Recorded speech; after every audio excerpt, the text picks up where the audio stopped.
Je vais vous poser une question, une seule, et je veux que vous soyez honnête, surtout avec vous-même. Vous êtes prêt? Est-ce que vous en avez marre? Marre de tourner en rond?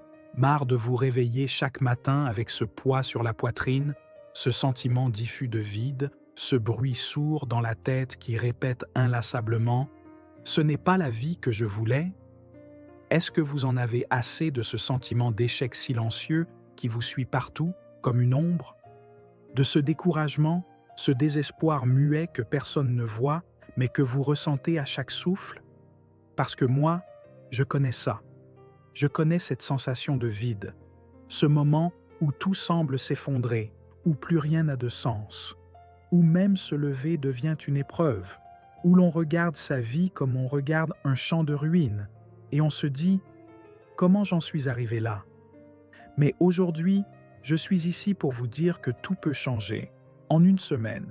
Oui, une seule semaine, pas un mois, pas une année, une semaine.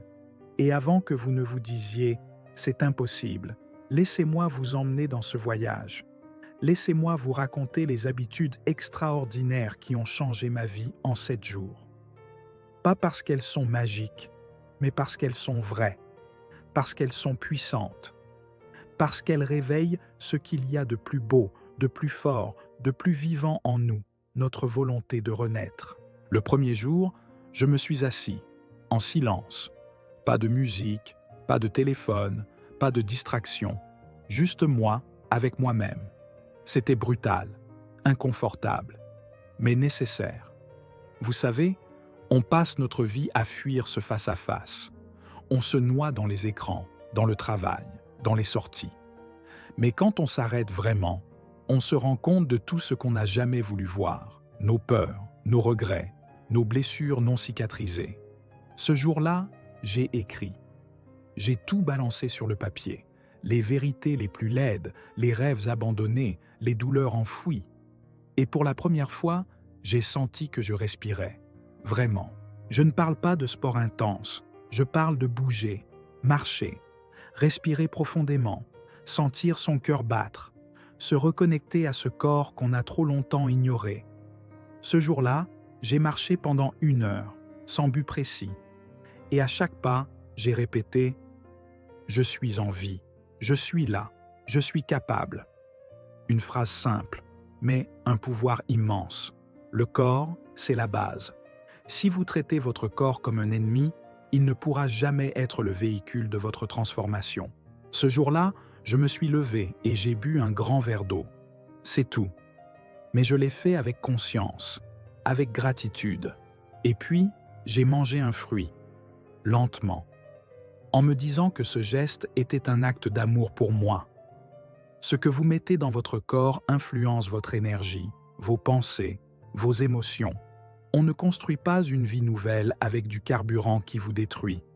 Et je ne parle pas de régime, je parle de respect, de retrouver un lien sain avec ce qui nous nourrit, au sens large.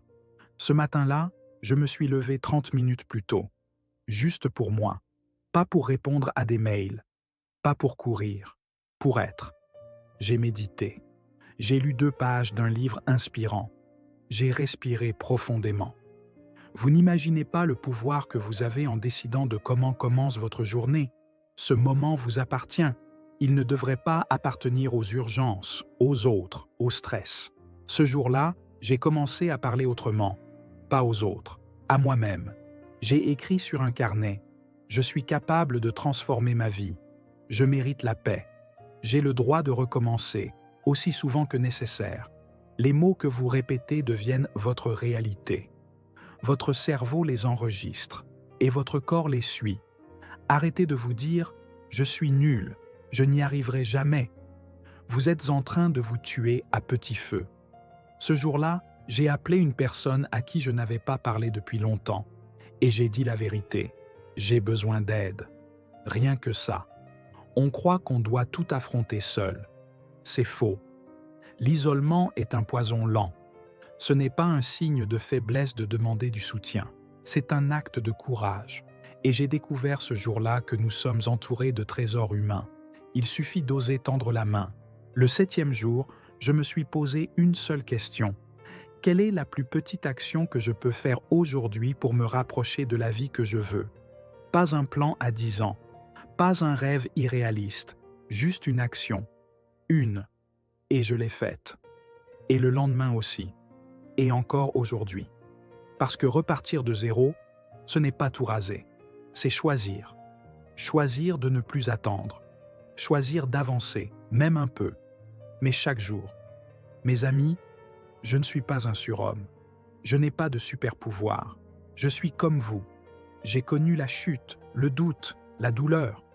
Mais j'ai aussi découvert que le vrai miracle, ce n'est pas de réussir du jour au lendemain. C'est de décider, ici et maintenant, que notre histoire n'est pas finie, que l'on peut changer, que l'on peut recommencer, et pas dans un mois, pas quand tout ira mieux, pas quand les conditions seront parfaites. Non, maintenant, en 7 jours. 7 jours pour poser les bases d'une vie nouvelle, 7 jours pour sortir du brouillard, 7 jours pour dire à la vie « je suis prêt ». Et si vous doutez encore, je vous demande juste une chose, essayez. Une semaine, 7 petits engagements. Et regardez ce qui se passe. Parce que la vérité, c'est que vous n'êtes pas brisé. Vous êtes en reconstruction. Et vous savez quoi? Vous avez déjà tout en vous pour renaître. Alors, levez-vous, marchez, respirez et commencez. Votre vraie vie commence maintenant.